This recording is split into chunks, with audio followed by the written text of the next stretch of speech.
Abu Bakar Siddiq. Kita kenalan dulu dengan Abu Bakar Siddiq. Karena pepatah lama mengatakan tak kenal maka ta'aruf. Tidak kenal maka kenalan. Tak kenal maka tak sayang. Abdullah bin Utsman. Ini nama asli. Abdullah bin Utsman. Tapi ini bukan asli banget. Asli banget namanya adalah Abdul Ka'bah. Jadi dulu ya, Abu Bakar Siddiq ini dikenal dengan Abdul Ka'bah. Ya. Dan ketika masuk Islam diganti oleh Rasul dengan Abdullah. Sebab tidak boleh menamakan anak dan disandarkan kepada selain kepada Allah.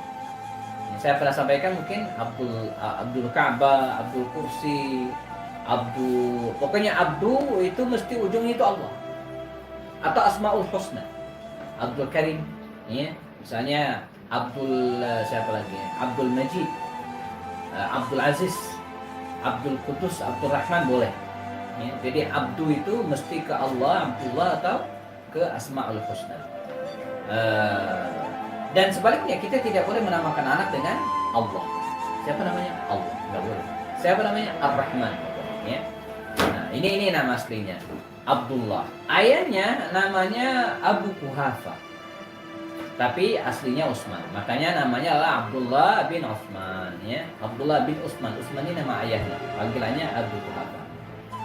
Abu Bakar Siddiq ini jamaah berasal dari kabilah terhormat, yaitu kabilah Bani At-Taim.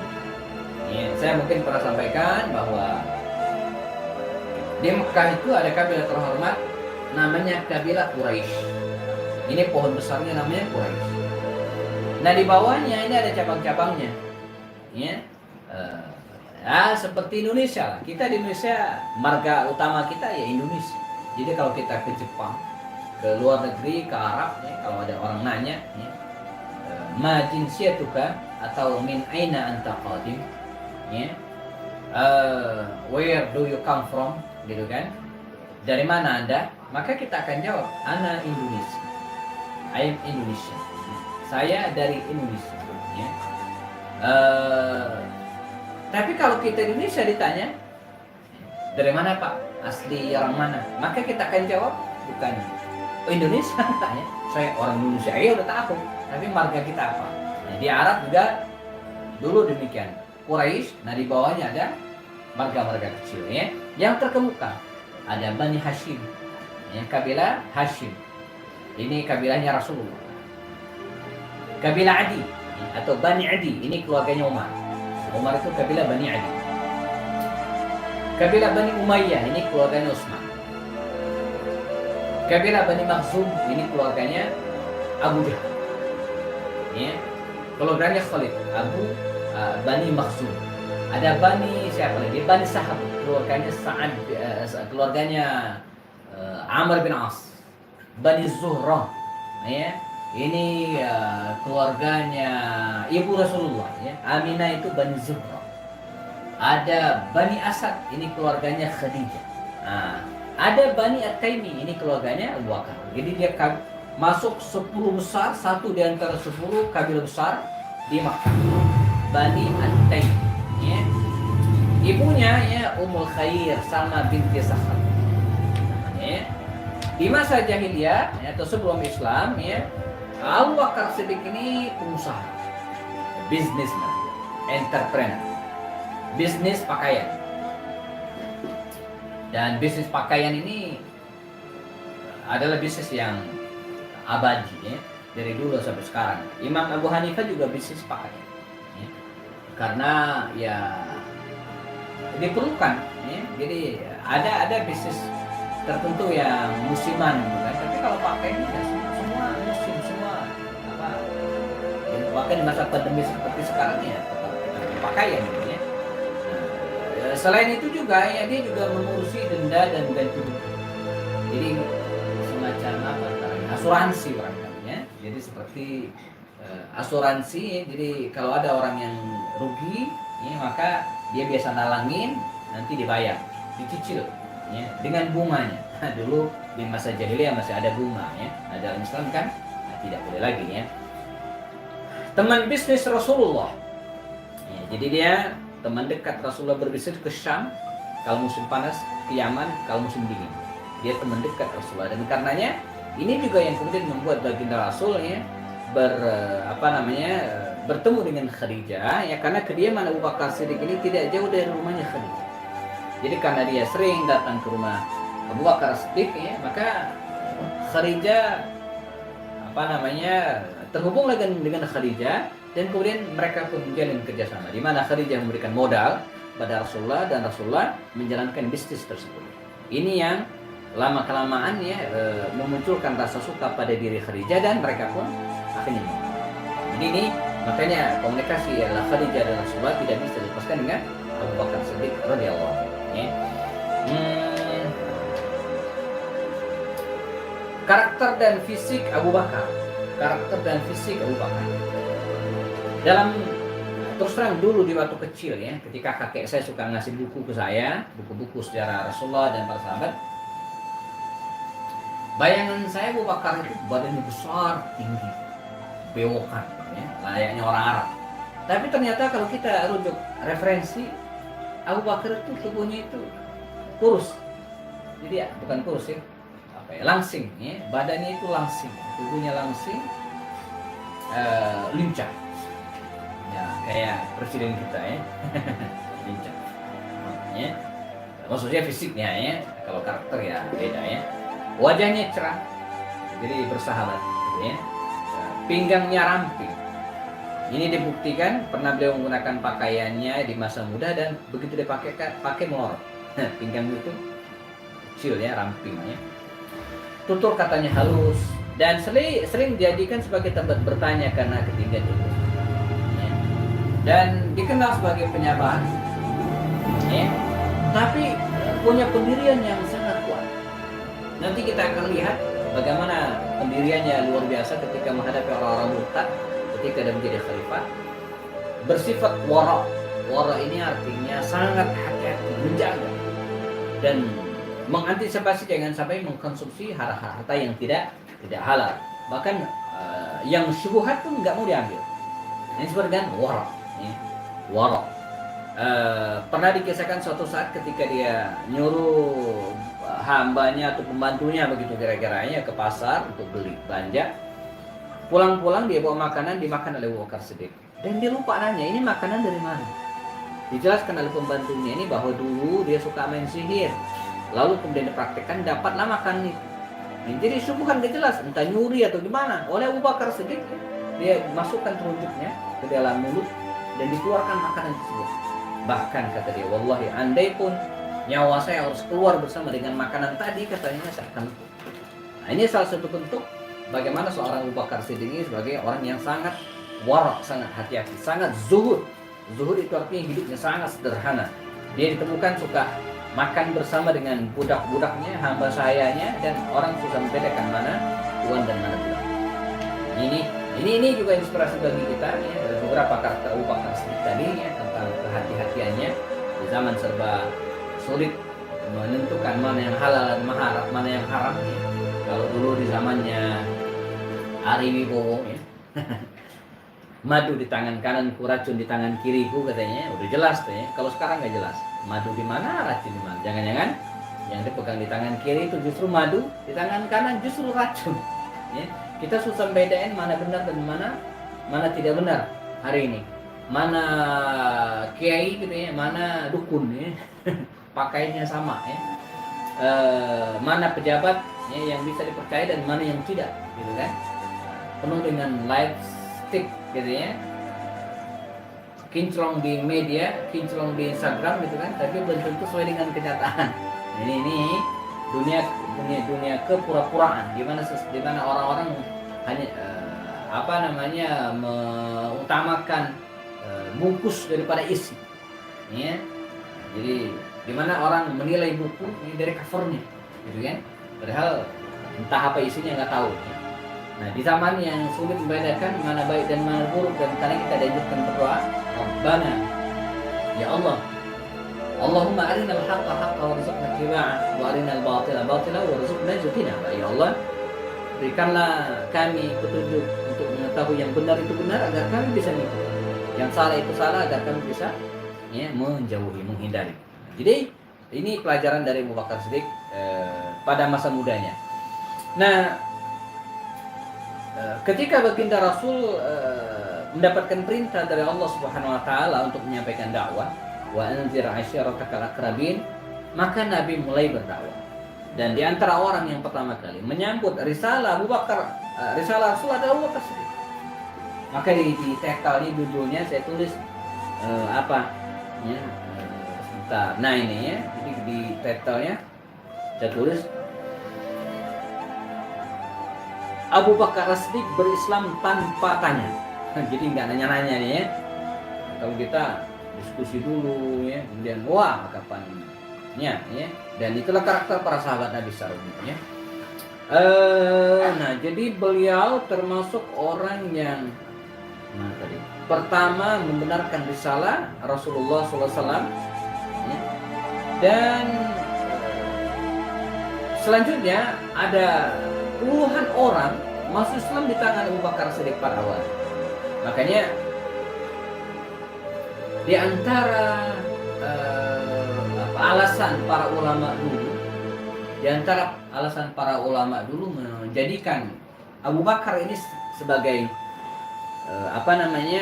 afdhalus sahabat, orang yang paling afdal, karena di tangan beliau lah begitu banyak orang masuk Islam. Dengan status sosialnya yang bangsawan, dia bisa mengajak orang-orang atas masuk Islam, kalangan bangsawan dan pengusaha. Jadi ini, maka status sosial itu penting. Maksudnya status sosial, bukan status media sosial, status sosial gitu ya.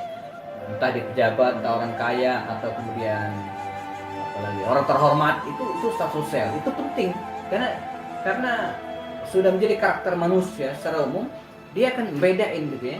Walaupun ini ada positif, ada negatifnya gitu ya. Jadi Abu Bakar Siddiq dengan status sosialnya dari kabilah Bani Taimiyah, orang kaya terhormat, maka dengan mudah juga dia mengajak orang-orang kaya terhormat juga. Maka masuk Islam di tangannya Utsman bin Affan. Ini kan orang kaya. Abdurrahman bin Auf. Lalu siapa lagi? Abu Ubaidah bin Jarrah, Sa'ad bin Waqqas, dan puluhan sahabat Nabi yang lain. Mereka masuk Islam di tangan Abu Bakar Siddiq. Jadi dengan kekayaannya Abu Bakar Siddiq bisa mengajak orang yang di atas masuk Islam. Nah dengan status sosial, dengan kekayaan, kalau tadi dengan status sosialnya, dengan kabilahnya terhormat, nah sekarang dengan uangnya, dengan kekayaannya, dia bisa ngajak orang bawahan masuk Islam dengan membebaskan kaum duafa dan memerdekakan mereka dari perbudakan. Jadi ini karakter Abu Bakar Siddiq, sehingga atas dapat, bawah dapat. Ini luar biasa gitu kan? Ini yang mungkin tidak bisa dilampaui oleh para sahabat Nabi yang lainnya. Utsman tidak mungkin bisa melampaui kebaikan Abu Bakar Siddiq karena dia masuk Islam di tangan Abu Bakar Siddiq. Ya. Jadi kalau MLM itu Abu Bakar Siddiq top apa? Di atas, ya. Top line. Nah, yang lain tuh down line-nya semua. Jadi berapapun yang diperoleh di bawah, maka dia Abu Bakar akan mendapatkan kecipratan kebaikan. Ya, jadi ini. Yang berikutnya, Abu Bakar Siddiq ini dikenal sebagai orang yang sangat mencintai Rasulullah SAW, dan karenanya kita temukan dalam banyak riwayat ini bagaimana Abu Bakar Siddiq ini baik sebelum Islam maupun baik sebelum hijrah maupun setelah hijrah tidak pernah meninggalkan Rasulullah SAW, selalu berada di sampingnya. Bahkan ketika kaum muslimin hijrah dari Mekah ke Madinah, yang lain hijrah duluan diizinkan Rasulnya. Umar hijrah duluan, Utsman sudah duluan, tapi Abu Bakar tidak. Abu Bakar lah orang yang mendampingi Rasulullah ketika hijrah. Beliau lah yang disebutkan oleh Al-Quran dengan Saniyatnaini fil ghar, orang yang kedua di mulut Gua Sur, di dalam Gua Sur. Dan ketika bersembunyi di Gua Sur ketika Nabi hijrah itu, Abu Bakar Siddiq betul-betul menjaga Rasulullah. Ya, jadi kalau ada lubang ya, di dalam gua tersebut, dia kalau ada ditutup dengan batu, tutup dengan kerikil, tutup dengan pakaiannya ya, sampai semua bisa ditutup kecuali satu lubang. Dan ternyata di lubang tersebut keluar ular dan kemudian mematok tubuh Abu Bakar Siddiq. Tapi dengan mukjizat Rasulullah ya, luka tersebut didoakan oleh Rasul, diusap dan mulai menggering dengan izin Allah SWT. Jadi Abu Bakar Siddiq ini jemaah orang yang sangat mencintai Rasulullah. Itu sebelum hijrah. Dan setelah hijrah, beliau juga orang yang cinta Rasulullah dengan bukti bahwa dimanapun Nabi berada, maka di sampingnya Abu Bakar dalam perang Badar, dalam perang Uhud, mau bahas nih perang Uhudnya, Rasulullah ya, Abu Bakar tidak pernah jauh dari Rasulullah. Nanti kita akan cerita. Nah, ini ya. Menemani Nabi hijrah. Menemani Nabi hijrah. Ya. Setelah berada di Madinah, ada beberapa peristiwa terjadi, di antaranya dalam perang Badar. Ini menariknya. Jadi dalam perang Badar ini ada hal yang istimewa bagi Abu Bakar Siddiq. Jadi kalau yang lain itu jemaah, mereka kan perang Badar itu kan di dalamnya itu ada pasukan kaum muslimin yang juga berasal dari Quraisy. Ya, karena sahabat-sahabat Nabi kan orang-orang Quraisy. Seperti Abu Bakar, Umar, Ali, ini orang Quraisy semua. Ubaidah bin Haris. Nah di orang-orang kafir ini juga ada orang Quraisy. Sehingga dalam perang Badar itu ada orang yang terpaksa gitu kan melawan saudaranya, seperti Mus'ab bin Umair itu melawan adiknya sendiri, seperti Abu Ubaidah bin Jarrah melawan bapaknya gitu kan. Umar melawan omnya, pamannya. Nah, Abu Bakar ini melawan anaknya, Abdurrahman bin Abu Bakar. Jadi Abdurrahman waktu itu belum muslim, masih kafir. Jadi berada di pihak kaum muslimin, Rasul Abu Bakar berada di kaum muslimin, Abdurrahman berada di pihak kafir Quraisy. Nah kalau yang lain santai aja, seperti Umar itu membunuh pamannya, Abu Ubaidah bin Jarrah membunuh ayahnya, gitu kan? Bilal bin Rabah membunuh mantan tuannya. Tapi Abu Bakar tidak. Nah, ini spesial. Dia tidak ingin berhadapan dengan anaknya. Ya, dia tidak ingin berhadapan dengan anaknya. Jadi setiap kali berpapasan dengan anaknya selalu menghindar. Dia selalu menghindar. Setiap kali berpapasan dia tidak ingin. Jadi dia punya prinsip, saya tidak ingin membunuh anak saya dan saya tidak ingin anak saya membunuh saya. Sebab kalau saya membunuh anak saya, maka saya akan masuk surga ya, dan anak saya masuk neraka. Dan sebaliknya kalau anak membunuh dia, anak masuk neraka, dia masuk surga. Saya tidak ingin. Saya ingin anak saya juga selamat dan masuk neraka. Makanya ini kelebihan tersendiri dari Abu Bakar Siddiq. Dia jamaah sekalian ya, berharap ini saya kira menjadi inspirasi bagi kita ya. Seluruh keluarganya itu masuk surga semua. Dari ayahnya, ibunya, anak-anak, cucunya. Dan sejarah kemudian membuktikan bagaimana seluruh keluarganya memeluk Islam. Aisyah, anaknya, menjadi istri Rasulullah. Asma masuk Islam. Bahkan anaknya inilah yang mengantarkan makanan untuk ayahnya di Gua Sur bersama dengan Abu Bakar. Siapa? Ibunya masuk Islam. Ibunya masuk Islam. Ayahnya masuk Islam juga. Ayahnya masuk Islam juga. Anak-anaknya seluruhnya masuk Islam. Istri juga demikian. Cucunya masuk Islam. Di antara cucunya ada namanya Abdullah bin Zubair bin Awam. Itu cucu yang merupakan anak dari Asma. Nah, jadi inspirasi bagi kita hari ini, ibu sekalian, bahwa marilah kita targetkan ya, keluarga besar kita, seluruh keluarga kita mendapatkan ampunan hidayah dari Allah Subhanahu. Bagaimana firman Allah Subhanahu wa taala, ya ayyuhalladzina amanu ya qu anfusakum wa ahlikum nar. Ya, qu anfusakum wa ahlikum nar. Wahai orang-orang yang beriman, jagalah diri kalian dan keluarga kalian. Jadi Abu Bakar ingin betul-betul mengamalkan ayat ini. Ya. Karena itu kita coba targetkan ya, di akhirat nanti kita reunian dengan anak-anak, ya, suami. Ya. Makanya para ibu jangan pernah ada yang merasa tenang gitu ya kalau anaknya nggak sholat. Jangan tenang, dia harus gelisah, dia harus galau gitu ya. Kalau suaminya nggak bisa baca Quran, itu dia harus gelisah, memupuk rasa gelisah pada diri ketika melihat ya, ada yang tidak beres dari keluarga kita ya. Azan di masjid berkumandang Allahu Akbar, Allahu Akbar, pastikan seluruh anak kita bersiap masalah. Laki-laki pastikan di masjid. Walaupun ibu-ibu ya, saya salut sekali ada tetangga saya suaminya dulu ya, sekarang sudah sering pulang ya, dia sering keluar kota. bahkan keluar negeri berbulan-bulan ya, tidak pulang ya. Tapi yang satu hal yang sangat saya catat dia dan anak luar biasa ya, ibunya ibu seorang ibu, dia rutin mengantarkan anaknya ke masjid ya. Padahal ibu kan dia sholat di rumah ya, karena mungkin masih ada diantar betul dia, karena ayahnya tidak di rumah diantar ke masjid. Nah ini bagi artinya kalau mengantarkan masjid kan proses sebelumnya pasti sudah dimulai ya, mereka bangunkan lebih awal agar bisa ke masjid ya. Ini teladan dari Abu Bakar Siddiq. Berikutnya dalam perang Uhud ya, kita pernah ceritakan bagaimana Abu Bakar Siddiq ini tidak pernah jauh dari Rasulullah, bahkan ketika Nabi luka parah ya, tombak Ibnu Qom'ah ya, seorang kafir Quraisy waktu itu melesat dan mengenai pipi Rasulullah dan membuat gigi patah. Maka orang yang mendampingi Rasulullah mencabut patahan tombak tersebut sampai gigi yang sering patah, tersebut tidak pernah lepas. Dan sisanya jemaah ya, dalam perang Khandaq, Hudaybiyah, Khaybar semua, Fathu Makkah, perang Hunain, perang Tabuk tidak pernah gitu kan absen.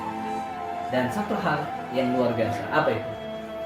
Selain ikut dalam peristiwa besar, entah perdamaian, entah negosiasi, entah peperangan, Abu Bakar tidak pernah absen. Tapi selain itu juga dia berinfak. Jadi kalau bahasa saya, Abu Bakar Siddiq ini perang paling depan, infak paling depan. Enggak seperti kita, kalau udah infak dia ikut. Saya suka sindir bapak-bapak ya, kalau ada misalnya jadwal ini ngumpul-ngumpul gotong royong misalnya, saya masih ada gotong royong ya. Mentang-mentang udah ngirim misalnya apa ya, teh manis gitu ya, udah ngirim ya, pisang goreng, dia nggak datang. Ini Abu Bakar enggak, dia ngirim sumbangan paling gede, datang pendulu, perang paling gede. Nah, ini karakter Abu Bakar, dia tidak pernah ingin berada di belakang dalam kebaikan. Fastabiqul khairat wasari'u ila maghfiratin min rabbikum wa jannatin 'arduha as-samawati wal ardu. Dia ingin menjadi golongan orang-orang yang bermusaraah, berlomba-lomba dalam kebaikan. Ya, tidak pernah ingin menjadi orang yang nomor 2. Dan ini yang tidak pernah dicapai oleh para sahabat Nabi yang lain, termasuk Umar bin Khattab yang berkali-kali ingin nyanyi Abu Bakar fil khair dan kebaikan. Dan begitulah para sahabat Nabi. Jadi para sahabat Nabi dulu punya prinsip, kata Dr. Ahmad Farid dalam bukunya Waqafat Tarbawiyat Masyarakat Nabawiyah, "Idza ra'aita rajulan yunafisuka fi dunya nafisun fid din." Ini kaidahnya. Kalau Anda melihat ada orang yang menyaingimu dalam hal urusan dunia, ya, kita rumahnya kecil, dia udah rumahnya gede, kita mobil kita baru 1, dia sudah 2 ya, dia punya apa urusan dunia gitu kan. Maka kata Dr. Ahmad Farid, "Idza ra'aita rajula yunafisuka fid dunya nafisuddin," maka saingilah dia dalam urusan agama. Ya, teman kita boleh jadi lebih kaya dari kita, tapi kita infak lebih gede dari kita. Nah, ini namanya bermunafasah, berlomba-lomba dalam kebaikan. Teman kita yang mungkin mobilnya lebih banyak, tapi kita infaknya lebih banyak. Nah, lebih baik. Ini Abu Bakar tidak pernah absen. Bahkan dia pernah menginfakkan semua hartanya ya, untuk membiayai perang Tabuk ya, di tahun ke 9 Hijriah pada ya. Nah, satu hal lagi keistimewaan Abu Bakar Siddiq ini, di tahun ke-9 bulan Zulhijjah, beliau pernah mengirimkan 300 orang ya untuk berangkat ke Mekah melaksanakan ibadah haji. Siapa yang memimpin mereka? Abu Bakar Siddiq. Nabi tidak ikut pada waktu itu. Nabi baru melaksanakan haji di tahun berikutnya, di tahun ke-10. Jadi Abu Bakar Siddiq ini lebih dulu naik haji dari Rasul, lebih dulu setahun. Ya, walaupun haji Abu Bakar Siddiq ini ya belum bersih di Ka'bah Mekah waktu itu, masih banyak dihuni oleh orang-orang kafir Quraisy ya. Dan setelah Abu Bakar melaksanakan haji, di antara misinya adalah membersihkan Mekah dan sekitarnya dari benda-benda ataupun ibadah jahiliyah. Baru tahun berikutnya Rasulullah datang bersama dengan 100.000 lebih para sahabat untuk melaksanakan haji akbar, haji terakhir Rasulullah SAW ya. Ya, ini peran Abu Bakar Siddiq, jazakumullah, setelah atau ketika Nabi hidup. Nah, satu lagi ya. Ya. Ketika Nabi sakit, pernah kita bahas. Ketika Nabi sakit keras dan sampai 3 hari ya tidak bisa memimpin sholat di hari Jumat, Sabtu, Ahad 3 hari. Ya. Ditambah hari Senin ya, beliau tidak bisa melaksanakan atau memimpin sholat, maka yang diperintahkan untuk memimpin sholat kaum muslimin menjadi imam itu Abu Bakar. Ini ditangkap oleh para sahabat untuk sebagai isyarat bahwa yang menjadi khalifah setelah Rasulullah Abu Bakar Siddiq, karena dialah pengganti imam. Ketika Nabi berhalangan maka yang menjadi imam adalah Abu Bakar Siddiq radhiyallahu anhu. Nah, ketika Nabi meninggal dunia, kita pada pertemuan terakhir kita bahas bagaimana meninggalnya Rasulullah ini sangat dramatis dalam tanda kutip ya. Jadi jenazah beliau telah dimakamkan karena 2 hal. Pertama, karena para sahabat Nabi tidak percaya kalau Nabi itu wafat. Coba, percaya aja enggak, gimana dimakamnya? Jadi ketika mereka sedang galau, gelisah, ini Nabi wafat enggak sih? Nabi meninggal enggak? Kata Umar bin Khattab, bareng siapa yang mengatakan Muhammad meninggal dunia, kata dia, ketahuilah Muhammad tidak meninggal dunia. Dia cuma pergi sebentar, seperti Musa dulu pergi sebentar menemui Allah, menemui Tuhannya Allah. Dan setelah itu dia akan kembali, Muhammad akan kembali, dia akan memenggal leher orang yang mengatakan bahwa dia meninggal dunia. Ya. Semakin gelisah para sahabat, Umar yang mengatakan hal itu, dia tidak bisa mengendalikan diri emosinya. Maka dari kejauhan Abu Bakar As-Siddiq menyeru di antara orang banyak, dia masuk ke kamar Rasulullah, kamarnya Aisyah, dan menyibakkan wajah Rasulullah dan inna lillahi wa inna ilaihi raji'un. Nabi betul-betul sudah meninggal dunia. Maka ketika tahu bahwa Nabi betul-betul wafat, ya, maka Abu Bakar Siddiq segera keluar dari rumah Rasulullah dan menenangkan publik, menenangkan masyarakat. Ini karakter seorang pemimpin, penuh dengan inisiatif, memberikan solusi, dan justru tidak membuat gaduh. Jadi kalau ada pemimpin yang nggak bisa memberikan solusi, ya, tidak bisa hadir ketika masyarakat membutuhkannya, dan justru yang lakukan adalah menyebar informasi nggak benar, ya, berbohong, berdusta, ini bukan tipe seorang pemimpin yang baik.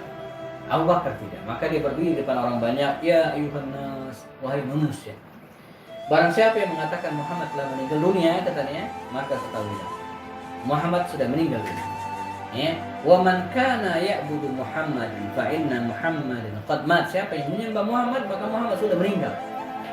Wa man kana ya'budu Allah fa inna Allah hayyun la yamut. Barang siapa yang menyembah Allah, maka Allah tidak pernah mati, tak hidup.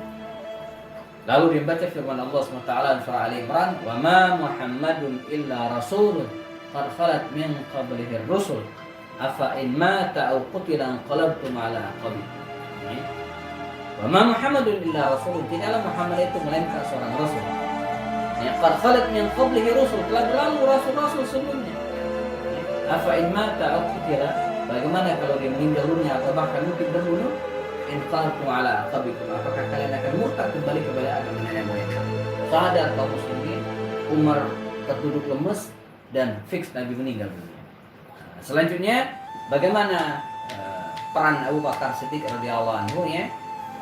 Ketika Nabi wafat dan fix ya, maka para sahabat Ansar pada waktu itu jamaahullah mencari untuk menetapkan pemimpin, siapa yang pemimpin yang cocok untuk mereka. Sahabat-sahabat Ansar ini berkumpul di sebuah pendopo milik Sa'ad bin Ubadah ya, yang dikenal dengan Saqifah Bani Sa'idah, dan hampir saja mereka membaiat mengangkat Sa'ad bin Ubadah ini sebagai khalifah. Lalu muncullah pertemuan terbatas ini diketahui oleh orang-orang Muhajirin. Awalnya mereka ingin datang beramai-ramai ya, mendatangi rumah Sa'ad bin Ubadah ya, karena mereka diskusi untuk bicarakan siapa pengganti Rasulullah. Namun akhirnya mereka sadar bahwa kalau beramai-ramai ya, justru ini akan menimbulkan keseruhan. Bahkan bisa jadi ya, kebiasaan tradisi masyarakat Ansor yang tadinya berantem sepanjang sejarah bisa lagi dibangkitkan kembali. Maka mengantisipasi hal itu mereka akan mengutus 3 orang, Umar, Abu Bakar dan Abu Ubaidah bin Jarrah. Mereka 3 orang ini ketemu dengan rombongan Ansar yang penduduk asli Madinah. sempat hampir terjadi kelahi antara Umar bin Khattab dan Khabbab bin Munzir pada waktu itu. Ya, ketika dia mengatakan, Khabbab mengatakan, udah kalau begitu, entok. Minkumul amir wa minnal amir. Kita masing-masing aja deh. Kalian ada pemimpinnya, kami juga ada pemimpinnya. Kalau Umar tidak bisa. Siapa yang mengangkat pemimpin? Di tengah ada pemimpin, maka dia harus dibunuh. Hampir terjadi perkelahian antara Umar dan Khabbab. Di sini datang seorang awal. Ini seorang pemimpin itu dia muncul pada saat yang tepat dan memberikan solusi. Apa kata Abu Bakar Siddiq? Sudah. Al-imamatu min Quraisy, kepemimpinan itu dari Quraisy. Tidak kepada yang lain. Bahkan dia mengawali, ya ma'syara Ansar, wahai teman-teman Ansar. Kalianlah yang telah menolong kami ketika kami hijrah dari Mekah ke Madinah. Kalian yang telah memberi rumah kepada kami, memberikan pekerjaan, memberikan naungan kepada kami. Dan jangan menjadi orang yang pertama kali merusak negara. Ya. Ansar akhirnya terenyuh. Para sahabat akhirnya berbisik siapa yang akan menjadi pemimpin setelah mereka. Dan kata Abu Bakar Siddiq, kita fokuskan pemimpin pada dua calon, Umar atau Abu Ubaidah. Ya. Kata Abu Ubaidah bin Jarrah, tidak. Sungguh yang pantas menjadi khalifah setelah Rasulullah SAW wafat adalah engkau ya Umar. Maka dia mengulurkan tangannya. Lalu kemudian Abu Bakar Siddiq juga demikian. Maka Abu Ubaidah bin Jarrah membaiat Abu Bakar sebagai khalifah, diikuti oleh Umar, diikuti oleh para sahabat Nabi yang lain dari kalangan Ansar. Dan akhirnya hari itu juga dibawalah Abu Bakar ke masjid untuk dibaiat. Nah ini teman jemaah sekalian, ini foto saya udah lama sekali ini ya. Ini bukan di Bogor, ini bukan Taman Kencana Bogor. Ini Sakifah Bani Sa'idah di samping Masjid An-Nabawi, Madinah. Jadi ini ada taman, di sinilah Abu Bakar Siddiq itu dibaiat gitu kan, diangkat menjadi khalifah pengganti Rasulullah SAW. Sampai hari ini masih ada. Ini ada tulisan, mana ya, ada tulisan ini.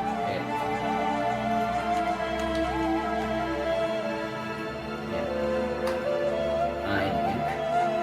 Sakifah Bani Sa'idah. Syartah, ya. Nah, ini Arabnya Sakifah Bani Sa'idah. Di sinilah ya, ada keterangannya Abu Bakar Siddiq dibaiat menjadi khalifah pengganti Rasulullah Shallallahu Alaihi Wasallam. Ya. Oke, baik. Nah, maka dengan demikian resmilah Abu Bakar Siddiq ini ya menjadi khalifah. Ya. Apa yang beliau lakukan? Pertama, meski awalnya mendapatkan penolakan dari para sahabat, tapi Abu Bakar memberangkatkan Usama. Jadi sebelum meninggal dunia jemaah, Rasulullah sempat memberangkatkan pasukan dipimpin oleh Usama bin Zaid. Nah, ketika Nabi meninggal dunia ya, maka pasukan ini ditarik ulang yang tadinya ingin menuju kepada daerah Romawi ya, karena salah seorang Muslim dibunuh oleh tentara Romawi pada waktu itu, maka Nabi tidak membiarkan. Beliau segera mengirimkan pasukan dipimpin oleh Usama bin Zaid. Karena Nabi wafat, Usama balik lagi. Nah, setelah jenazah Rasul dimakamkan dan Abu Bakar jadi khalifah, maka Abu Bakar memberangkatkan kembali pasukan ini. Banyak yang protes, ya Abu Bakar, wahai Abu Bakar, Nabi baru saja meninggal, bahkan tanahnya pun meninggal. Gimana kok Anda sudah berangkatkan pasukan perang? Apa kata begini? Nanti kita akan menjadi lemah dan gampang dikalahkan oleh musuh. Demikian kata mereka. Ya. Tapi diyakinkan oleh Allah. Begini kata dia, kalau pasukan Rasulullah yang sudah dibentuk sebelumnya tidak kita berangkatkan, itu artinya kita lemah. Justru dunia melihat bahwa kita sedang lemah. Oh, itu Nabi mereka meninggal, mereka nggak jadi berangkatkan pasukan. Ya. Tapi sebaliknya kalau itu nggak ngaruh diberangkatkan, mereka akan menganggap kita kuat. Nah, ini ide yang luar biasa. Yang oke, setuju berangkat. Cuman masalahnya yang mimpin jangan Usama dong. Usama kan masih anak muda, masih 16 tahun. Kan ada Umar, ada Khalid, ada yang lainnya, masih banyak yang lainnya. Apa kata Abu Bakar Siddiq? Tidak, saya akan tetap mengangkat Zaid bin Zaid bin Usama bin Zaid. Ayahnya namanya Zaid bin Harithah ya. Saya tetap akan berangkatkan Usama, kata Abu Bakar Siddiq. Ya. Kata Umar atau yang lainnya, Usama itu kan masih kecil, kan ganti dong yang lain. Why? Kata Abu Bakar, siapa kalian? Ya, bagaimana mungkin saya mencopot panglima perang yang yang diangkat langsung angkat, masa saya copot? Maka berangkatlah mereka ya. Kemudian yang kedua ya, muncul nabi-nabi palsu. Ini ada 5 nabi palsu paling tidak atau lebih yang muncul. Ada namanya Tulaiha bin Khuwailid, ada Ummu Zimmil, ada Malik bin Nuwaira, ada Aswad al-Ansi, dan ada Musailamatul Kadzdzab. Dari sekian nabi palsu ini ya, kalau kita kategorikan, ada orang-orang yang tidak mau berzakat, tidak mau sholat. Ada orang yang mau berzakat, tidak mau sholat. Ada orang yang mau sholat, tidak mau berzakat. 3 kategori. Nah, kategori pertama mereka sepakat diperangi. Musailamatul Kadzdzab itu tidak mau bersolat, tidak mau berzakat. Clear diperangi. Tapi ada yang lainnya, misalnya Malik bin Nuwaira ketika ketangkap mengatakan, kalau kalian nyuruh saya sholat, tapi kalau zakat saya nggak mau. Dia sholat tapi nggak mau berzakat. Ada orang seperti Tulaiha bin Khuwailid, mengatakan kalau zakat oke lah, tapi sholat nggak mau. Kebalikannya. Nah, di sini para sahabat berbeda pendapat. Apakah orang yang tidak mau sholat tapi tetap berzakat itu diperangi atau tidak? Atau sebaliknya, jadi tidak mau sholat tapi mau berzakat diperangi atau tidak? Para sahabat berbeda pendapat. Tapi kata Abu Bakar Siddiq, berangkatkan. Kita selesai. Seandainya salah seorang di antara kalian tidak ada yang mau berangkat, saya akan berangkat sendiri. Maka diberangkatkanlah pasukan untuk membasmi orang-orang murtad ini ya. Orang-orang murtad ini. Sebab kalau dibiarkan, bukannya membahayakan akidah, tapi juga membahayakan kekuasaan kaum muslimin yang sedang berada di puncak pada waktu itu ya. Nah, diangkatlah Khalid bin Walid menjadi panglima mereka ya, dan berhasil mengatasi ya, pemberontakan orang-orang murtad ini. Musailamatul Kadzdzab terbunuh di perang Yamamah ya, namanya tahun ke-12 11 Hijriah ya. Nah, ini yang pertama. Kemudian yang kedua dilakukan dilakukan Abu Bakar, beliau mulai melakukan ekspansi. Mengirimkan pasukan-pasukan dan ke daerah Romawi. Nah, terakhir ya, ada 3 tempat pasukan yang beliau kirim. Ya, beliau bentuk pasukan ya, dipimpin oleh Amr bin As ya, masuk ke Palestina. Surahbil bin Hasan ini masuk ke daerah Yordania, Yazid bin Abi Sufyan masuk ke daerah Damaskus, dan Abu Ubaidah bin Jarrah masuk ke wilayah selatan Antioquia atau Syria Utara di Antioquia. Ya. Dan sekaligus Abu Ubaidah ini menjadi panglima tertinggi angkatan bersenjata kaum muslimin. Semua berkekuatan, ya, tidak kurang atau tidak lebih, ya, tidak lebih dari 24.000 orang. Ya. Nah, saat itu ya, orang-orang Romawi karena gagal mengalahkan kaum muslimin dalam perang Mu'tah dan perang Tabuk, mereka akhirnya membentuk pasukan yang sangat kuat, 240 orang, dipimpin langsung oleh Theodor, ya, bukan Theodor Herzl, itu orang Yahudi, ya. Ini enggak, ya, Theodor saja ya. Dan bergeraklah mereka dari Damaskus ya, dari Syria, Syam menuju ke Madinah. Dipastikan kalau 24.000 orang ini berhasil masuk ke kota Madinah, sudah mereka akan hancur. Ya, maka dalam kondisi demikian, Khalid Abu Bakar menggabungkan pasukannya yang terpencar ke berbagai wilayah tadi dan bertemu dengan mereka di Yarmuk. Ya, maka dipilihlah paling mereka yaitu Khalid bin Walid. Dan terjadi peperangan dalam perang Yarmuk ini. Dan ada hal yang luar biasa ketika Abu Bakar Siddiq mendengar gitu kan, atau pasukan akan segera perang ya. Misalnya besok perang, pada malam harinya tiba-tiba datang utusan. Jadi ketika mereka akan berperang di Yarmuk, daerah Syam hari ini, datang pasukan, utusan, 2 orang. Bawa berita penting. Utusan ini bawa 3 berita penting. Yang pertama, Abu Bakar Siddiq wafat. Yang kedua, Umar jadi khalifah. Yang ketiga, Umar mengganti Khalid ya, dengan Abu Ubaidah bin Jarrah. Ini berita ini kalau segera di-share, di-publish ya, di tentara, ini akan mengguncang mental mereka. Ya. Khalifah mereka meninggal dan Umar jadi khalifah serta pimpinan pasukan diganti sepihak. Akhirnya ya, surat ini diumpetin gitu kan, dan dibacakan setelah perang usai. Setelah mereka menang baru dibacakan bahwa yang menjadi Abu Bakar Siddiq wafat, Umar yang menjadi khalifah, dan panglima mereka adalah Abu Ubaidah bin Jarrah. Maka Abu Bakar Siddiq wafat di tahun ke-13 Hijriah, di hari Senin 21 Jumadil Akhir, dalam usia 63 tahun, jelang maghrib ya, jelang maghrib, dan dimakamkan malam hari itu juga di dekat makam Rasulullah SAW, di kamar Aisyah, ya, dimakamkan di situ. Dan apa yang kemudian terjadi, sebelum beliau meninggal dunia, ya, dia sempat melakukan semacam penjajahan, nanya ke beberapa orang, kira-kira siapa yang pantas untuk menjadi khalifah setelah saya? Ya, dari suara-suara tersebut, ya, akhirnya dia memutuskan bahwa yang menjadi khalifah adalah Umar, dan berpesan kepada Utsman yang menjadi sekretaris, ya Utsman, tulis surat wasiat. Bunyinya Bismillahirrahmanirrahim. Kalau Abu Bakar Siddiq meninggal dunia, yang menjadi khalifah adalah, begitu dia mau nulis adalah Abu Bakar bin Sa'ad. Maka Utsman berinisiatif menulis Umar bin Khattab. Ya, begitu Abu Bakar siuman, kata Abu Bakar Siddiq, ya Utsman, siapa yang kau tulis? Sudah, siapa? Umar. Nah, itu saya maksud. Maka ketika Abu Bakar Siddiq wafat, dia memberikan wasiat dalam suratnya, yang menjadi khalifah adalah Umar bin Khattab radhiyallahu anhu. Karena itu berikutnya adalah Umar yang menjadi khalifah, yang meneruskan cita-cita Abu Bakar Siddiq radhiyallahu anhu, ya, baik dalam dakwah maupun dalam mengatur urusan negara pada saat itu. Abu Bakar Siddiq wafat pada usia 63 tahun, persis dengan usia Rasul, ya, berselang 3 tahun setelah Rasulullah SAW meninggal dunia, ya.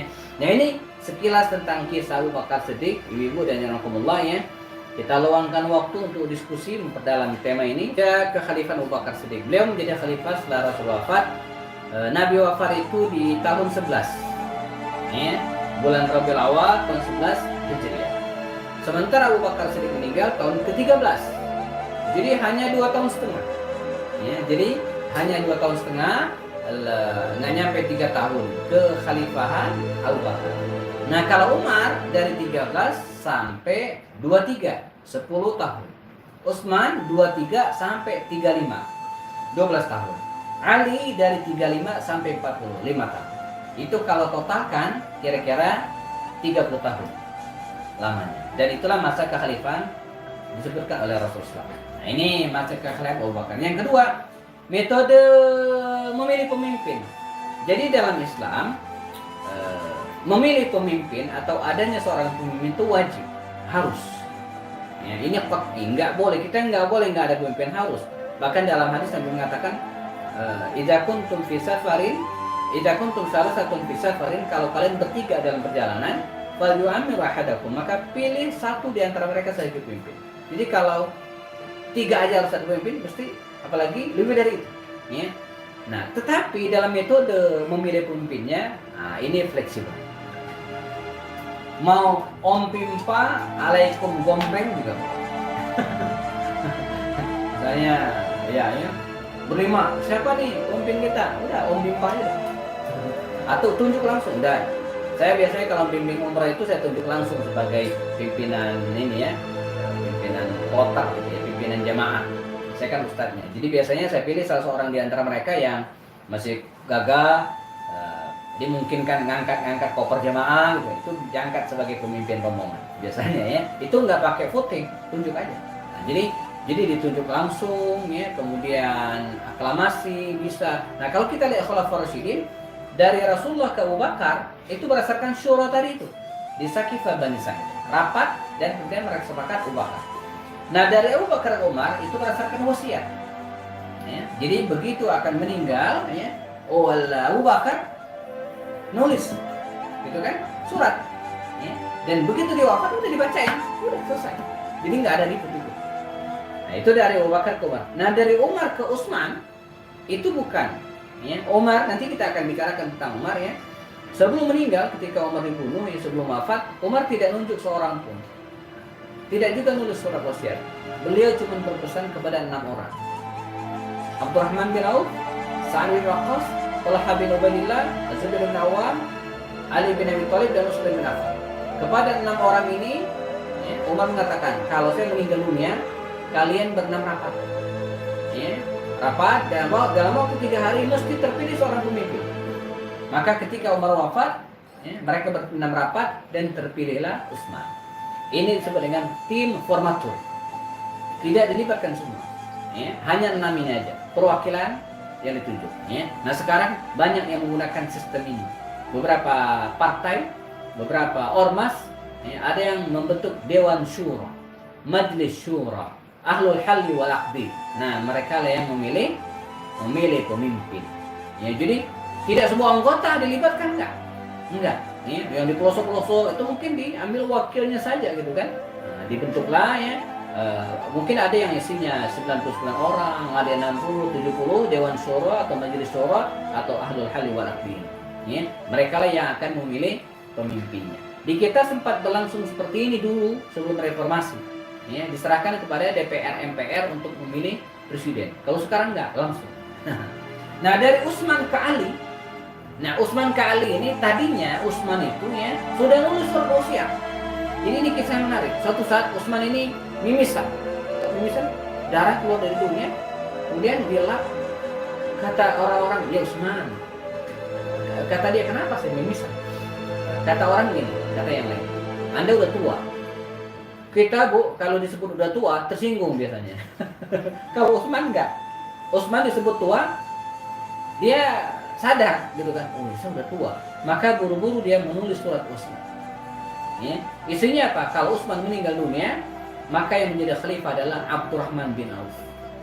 Disimpan tuh surat, digulung dan disimpan, ya, supaya tidak bocor. Ya. Nanti kalau meninggal tinggal bacain, selesai. Tapi sayang, itu isi surat bocor juga sampai ke telinga Abdurrahman. Kita bayangkan kondisinya, ya, Abdurrahman mendengar isu dan kemudian belum jelas gitu ya, bahwa kalau Utsman meninggal dia akan jadi khalifah. Nah, kalau kita seneng banget tuh ya, bila perlu bukan doain sih, tapi ya senang. Tapi Abdurrahman ya digelisah, galau. Akhirnya di tengah kegelisahan itu dia datang ke Masjid An-Nabawi, masuk ke Raudhah, sholat 2 rakaat dan berdoa. Ini tempat manjur banget, mujarab ataupun makbul banget untuk berdoa. Di masjid di dalam kota Madinah, di Masjid Nabawi, di Raudhah. Dahsyat. Ya. Setelah sholat 2 rakaat pula, sholat hajat. Apa doanya? Ya Allah, kalaulah betul Utsman bin Affan telah menulis surat wasiat, kalau dia meninggal dunia saya akan menjadi khalifah setelahnya. Kalau itu betul, fa'amitni qablahu, wafatkanlah saya sebelum dia. Wafatkanlah saya sebelum Utsman. Dan qadarallah, Abdurrahman bin Auf ya, meninggal dunia di tahun 32 Hijriah, sementara Utsman meninggalnya 35. Makanya setelah Utsman meninggal, bukan Abdurrahman yang jadi khalifah, tapi Ali ditunjuk secara aklamasi. Nah, setelah Ali kemudian beralihlah ke sistem kerajaan. Ya, Ali sempat menunjuk anaknya Hasan menjadi khalifah. Hasan menyerahkan pemerintahan kepada Muawiyah. Muawiyah menyerahkan kepada anaknya Yazid. Yazid menyerahkan kepada anaknya Muawiyah bin Yazid. Ya, Muawiyah mengundurkan diri. Ya, Muawiyah bin Yazid diserahkan kepada pamannya Marwan bin Hakam. Marwan meninggal dunia digantikan dengan Abdul Malik bin Marwan. Abdul Malik bin Marwan meninggal digantikan dengan anaknya, terus sampai turun-temurun sistem. Jadi kesimpulannya bahwa sistem pemilihan dalam Islam itu tidak baku, tidak kaku, disesuaikan dengan kesepakatan dan kebiasaan masing-masing. Mau sistem kerajaan juga, ya, Indonesia mau sistem kerajaan boleh. Yang penting rajanya adil. Pilih mana, raja adil atau presiden zalim? Dengan raja yang adil.